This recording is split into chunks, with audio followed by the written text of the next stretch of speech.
We are in Duluth, Minnesota, and we have a special series planned for you and some special guests. So, Ed, roll that intro.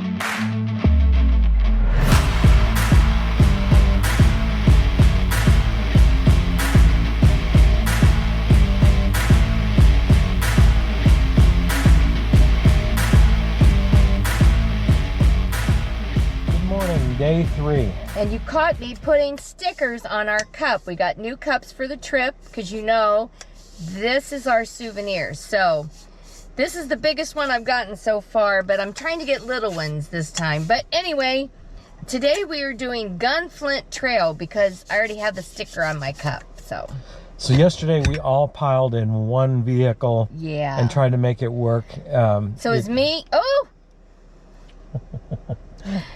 So it's me, Susan, and 2 dogs in the back seat of their truck with a battery that had to be charged. So today we're all friends. Yeah, we're still good. We love each other, but today we're going to love each other even better because we're in our own vehicles. So, yes. All right. So hang tight with us. We are going to get on the road.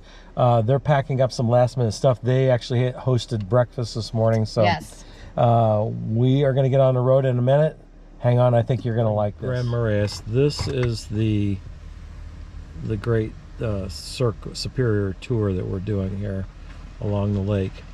And then if you look at this trail that we got highlined here, we're going to take this road that's a scenic road all the way up here, going up here. This dotted line right here is the border with Canada, and we're going to go up through all the way up to here, and we're going to turn around and come back down this way. The book has little different it's a guided tour, I guess you might say. It's 57 miles long, and it has the mile markers marked out to where you can stop and read about the scenic overlooks and things along the way. So that's what we're doing with the Gunflint Trail. So look up here, look at all these lakes. I think this is going to be really pretty, and really excited about this.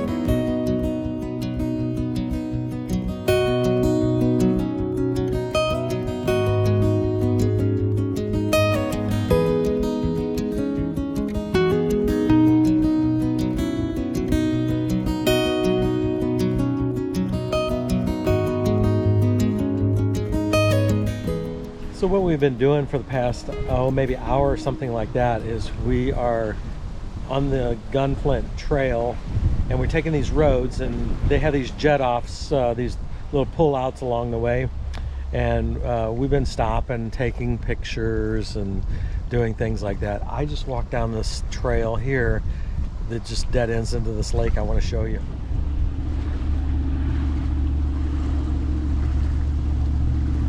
So if you see, there's some docks over there, and there's not much of a trail here, just dead ends right here, but there's a cabin over there that I think is really cool, and wouldn't it be nice to live up here? But the weather is really good. It's probably 70, something like that. The wind's blowing, so it makes it a little chilly, but it's still very beautiful just looking at the lake. Alrighty, we're out of the car for a little while. So this is 3/10 of a mile. It's the Moose Viewing Trail Observation Deck.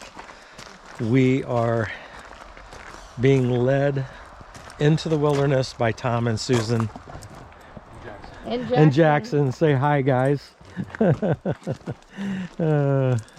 So 3/10 of a mile. It shouldn't be too intense, but it does look. It's all uphill. It does look like it's going to be uphill.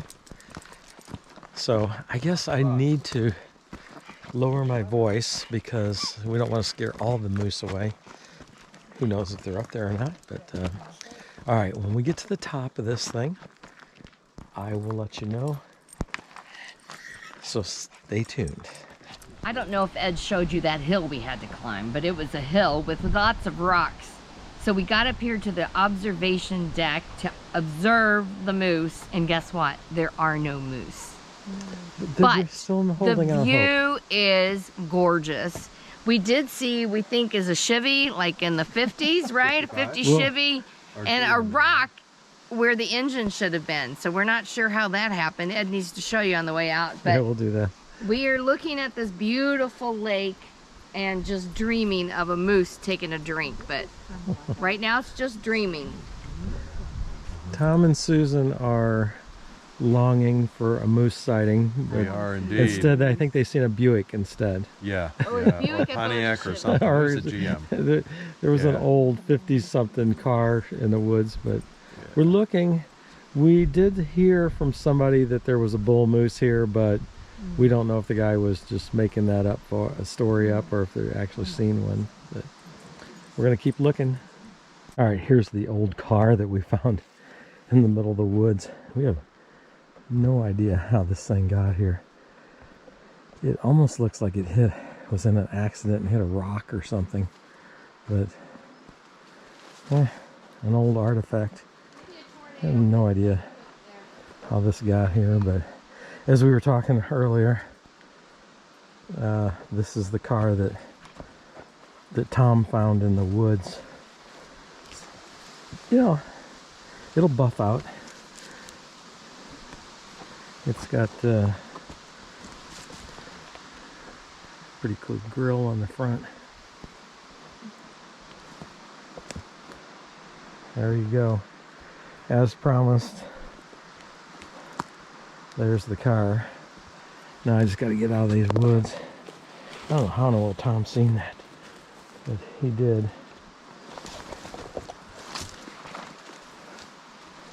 All right.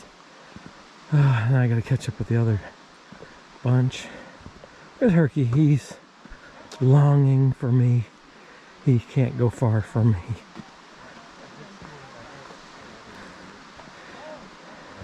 All right, we checked out the car, and I wonder if a tornado deposited it there. You never know. I declared that, you know, that'll buff out type of thing, to quote John Candy. It kind of looks like their car by the end of their trip. So, all right, so now we're gonna head off down the hill again. This time we don't have to go up, so it shouldn't be as strenuous. So, too bad we didn't see any moose, but better luck next time.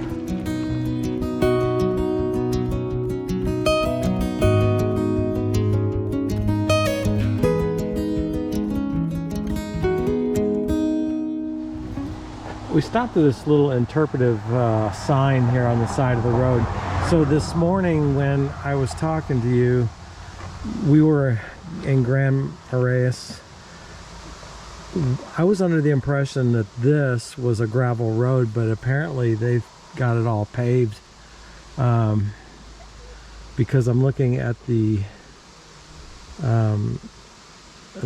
key here. It looks like the majority of it is paved, if not all of it. So anyway, we came up through here, and then we stopped here at the Northern Lights Trail. We were there.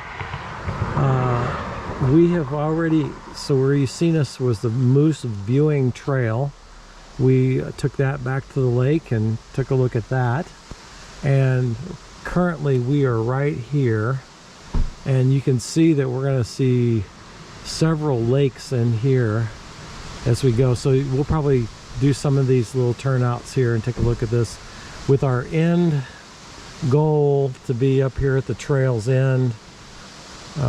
And then of course the Canadian border is right here. Here's the Boundary Waters area. Pretty cool. So hopefully that'll give you a good view of where we're at. Okay, we're at the National Forest Campground, and Tom pulled in here and seen this cabin. You can rent these cabins, so I think they're $75 a day. So it's pretty nice. Really cool. Yeah. Oh, there you go. I thought. 5 or 6. Oh yeah.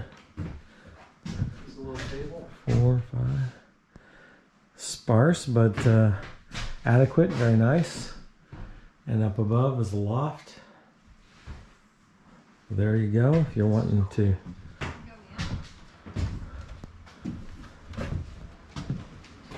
I like it. All right, so we decided to help ourselves to a tour of the cabin. But these are out in the woods and in the boundary here, and you can take a look at them if you want to. Very nice. I would definitely do that.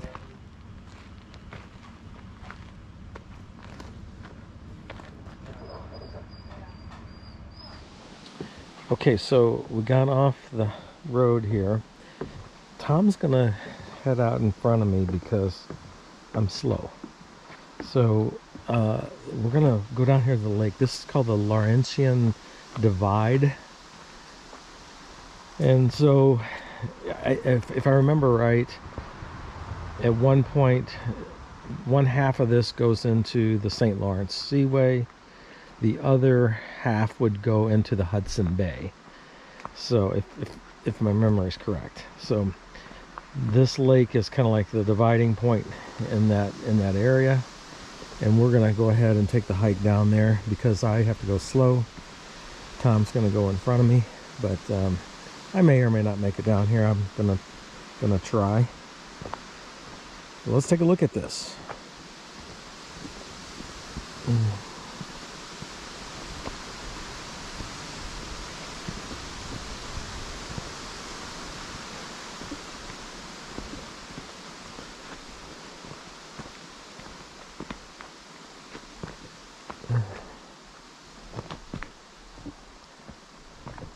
I actually can see water down here, so I think it's not going to be as bad of a hike as what I thought.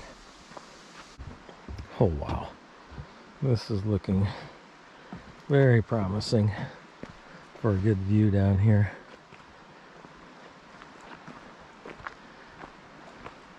Yes, sir. Oh, look at that beautiful house over there. You're like out in the middle of the wilderness, and there's the beautiful house. Unreal. Okay, this is as far as you can go. Wow, this lake is so beautiful.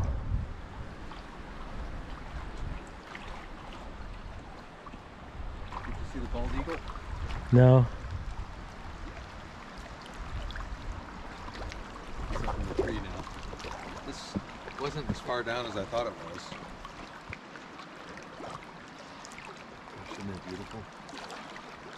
It's amazing.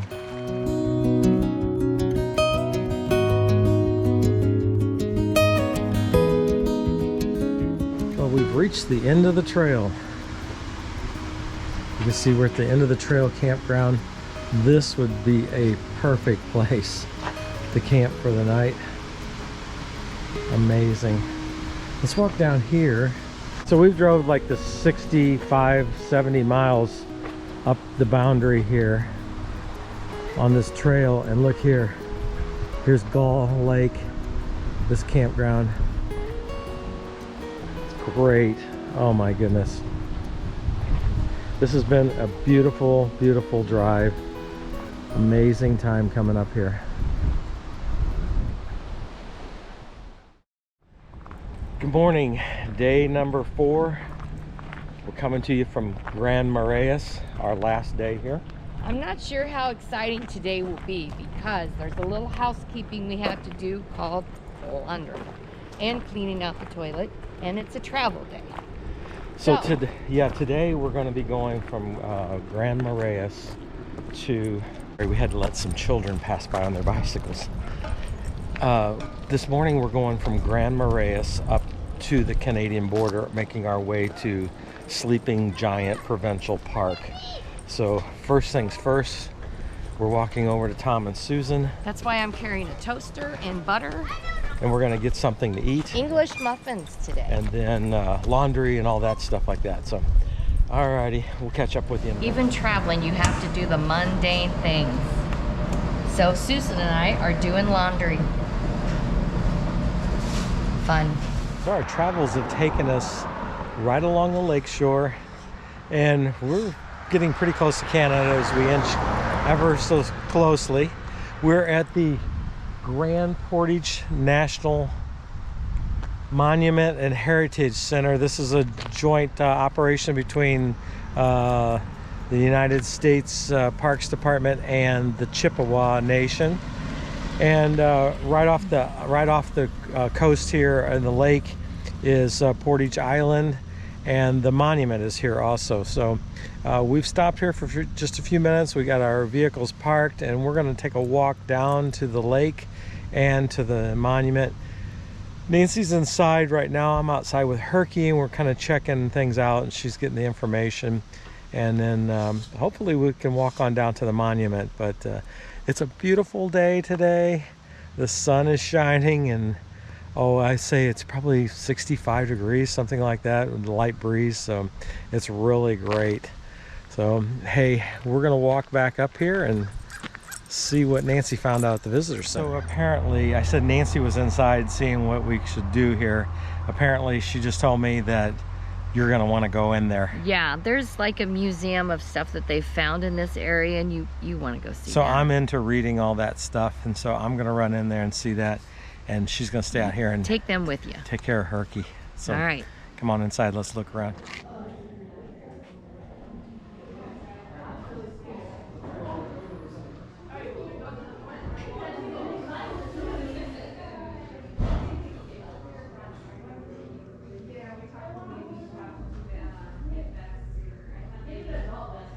So Nancy said, you know, you're going to want to come in here, and look here, I found my friend Tom in here.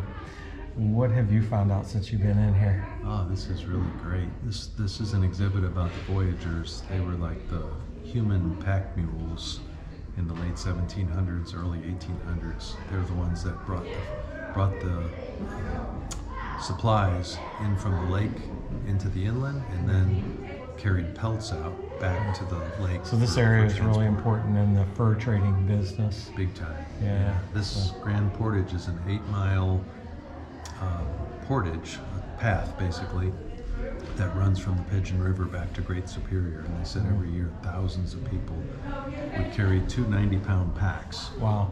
And walk back and forth. Wow. Pretty neat. Yeah, this is way more than we expected.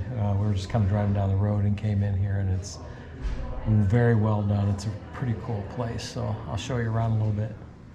The hunt was good this year. We gathered much rice, and the sap ran well. We bring many fine pelts, rice, and maple sugar for the trade. Our needs are simple.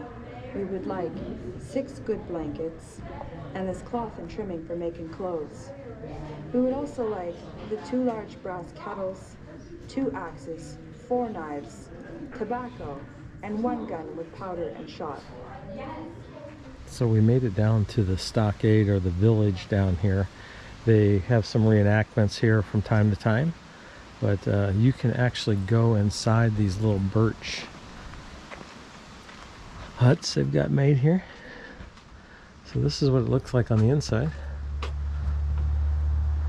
and this is real. This is not reproduction or anything. This is real birch bark that they've put on here and made these wigwams. I guess that's what you call them. Pretty interesting. I like looking at the construction of these, the way they're built. This one here is closed up on the inside, but you can see that the pieces of birch are huge. So they must have really stripped that off a big tree. And then this is sitting on the original ground, so you can see there's the lake. That's Lake Superior there. And like I mentioned before, there's the Isle Royale National Park is way out there.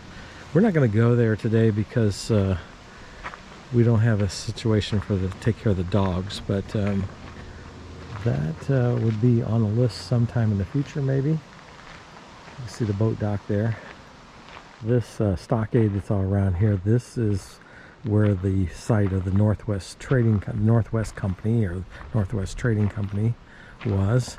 I was talking to the gentleman inside the boathouse there, and that is a reproduction. There was actually something sitting on this site, so that is a reproduction, but that was probably not part of the Northwest Company. That was an independent operator, because he said they were outside of the stockade. So he said everybody in the Northwest Company would have been inside this stockade. So that's what they believe. It's quite large in here.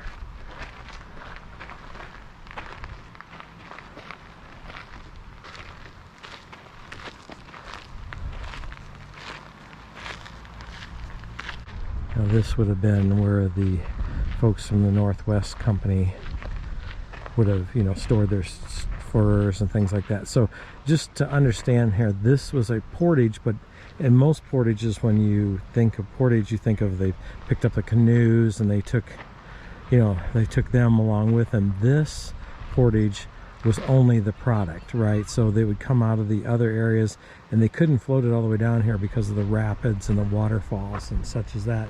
So here the goods were portaged up, and that's where all the furs, mainly the furs, and of course the trade went both ways. The Indians, the native people here, would be trading with the Europeans also too for the things that they needed.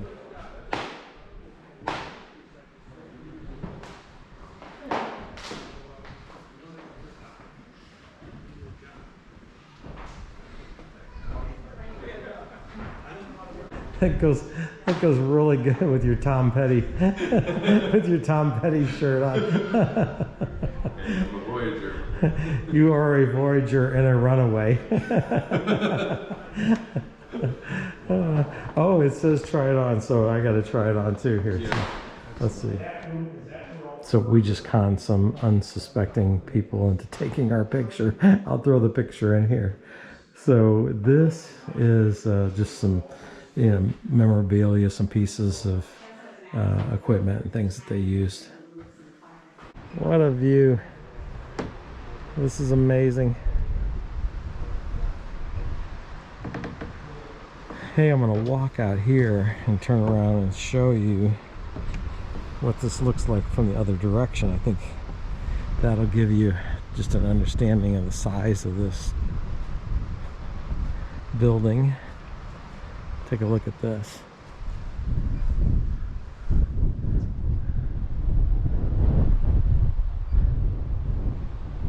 How fun is that?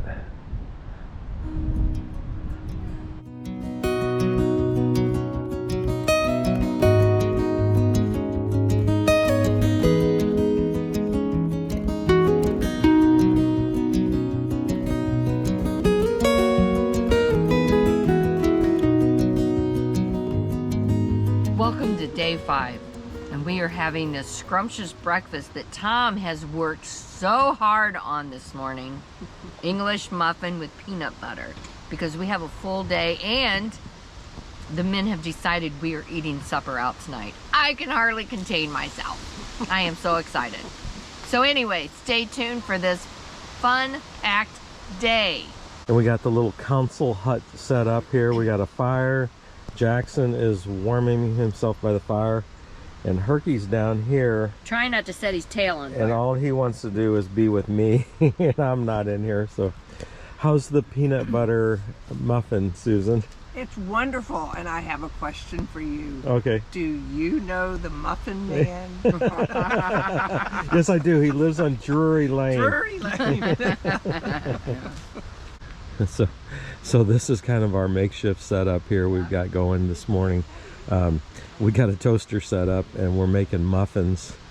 No big, because we're moving so much and moving every couple of days, we don't really kind of set up camp. We just kind of drag everything out of the back of Tom's truck.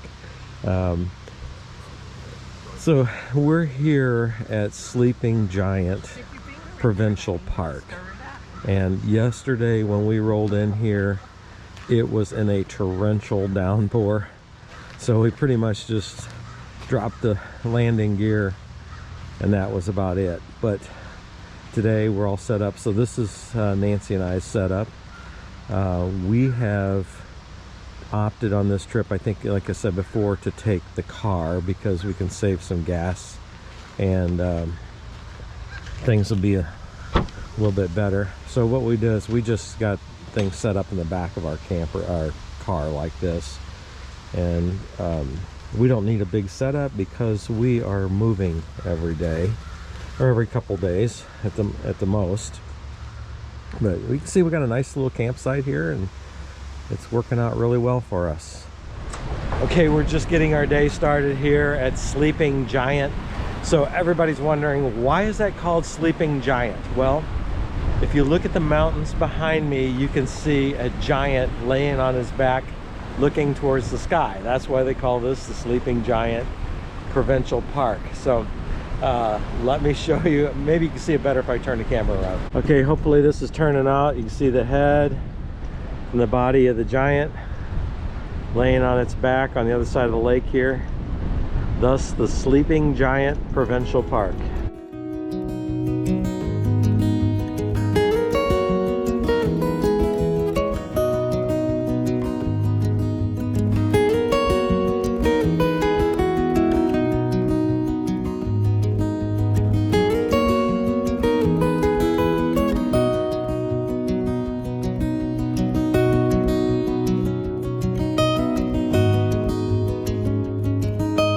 Today we're doing just a little road tripping around the Thunder Bay area. So we've left the Sleeping Giant Provincial Park, and we're up here at the Terry Fox Memorial.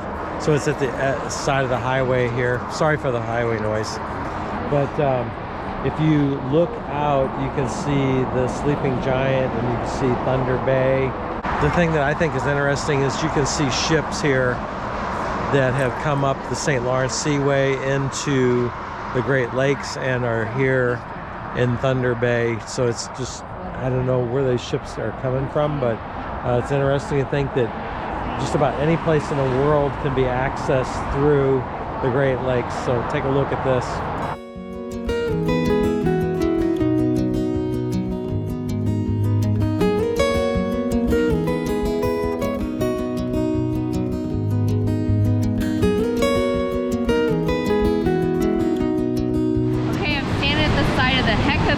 Falls, and it's really loud. I'm sure it's picking it up here, but it is gorgeous. And they have a different, like a walkway and different steps down so you get different views. So let's take a look.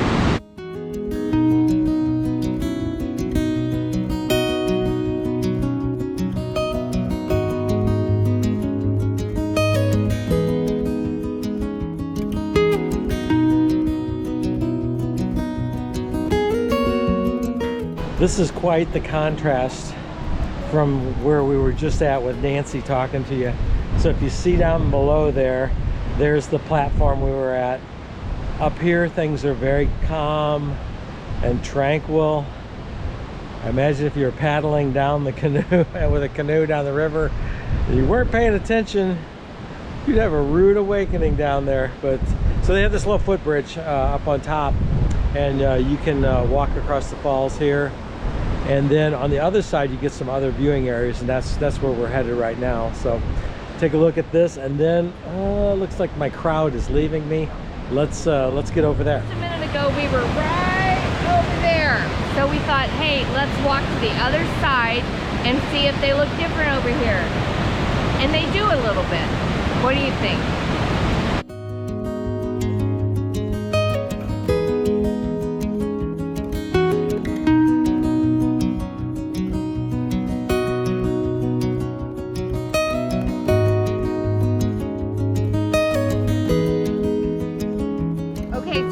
Tour guide found us a place to eat lunch that we could have the dogs, and so here's our lunch. We have dried salmon. Is it dried salmon? Smoked salmon. Smoked maple salmon. And then tell me what this is. Pula. Pula. It's a bread. Huh? Pula. Pula. Pula. Anyway, so this is supper. No, it's not supper. No, it's not. Oh, no. Thank God. Okay, I'm snack. feeling a little better now. Yeah. And we just went in an amethyst shop, And boy, she has some gorgeous jewelry. But tomorrow we're going amethyst hunting, digging, That's the plan anyway. whatever. Mining. Mm-hmm. All right, So we're gonna anyway, enjoy we're gonna our snack. maple-coated smoked salmon treats. So it's just a little snack. And our bread. Okay, I feel better. It's not separate. Okay, I'm okay with this. I'm going to on camera just taste it. How is it? Oh my, it's really good. Yeah? Let me try. You can definitely taste the maple and the smoke taste. Wow. That is good. Go ahead. Nancy doesn't like fish, so she's like, you're gonna like it. Try it out, Nancy. Tastes like jerky almost. It's really good. That is So, good. Yeah. Okay. All right, we got to put you guys away, and we got to eat this salmon. So. Bye.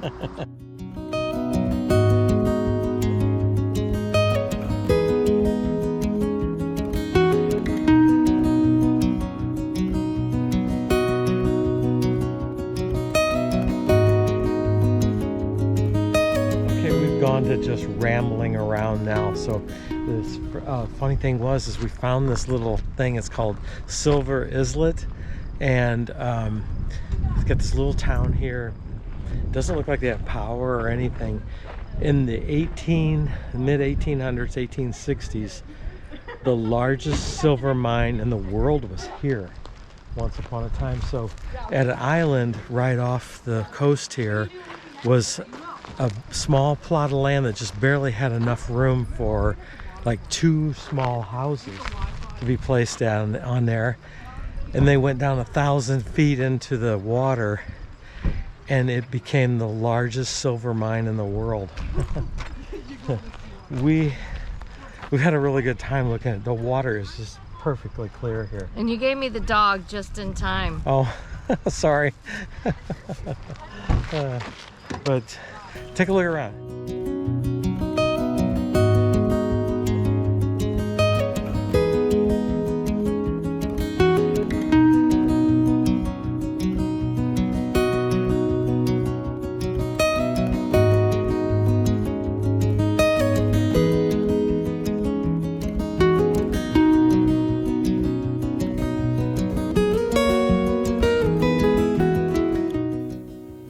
This brings to close another day on Superior Lake Circle Tour. Be sure to join us next week as we leave Sleeping Giant Provincial Park, making our way through Canada. We try our hand at some amethyst mining, view some beautiful canyons and vistas along the way.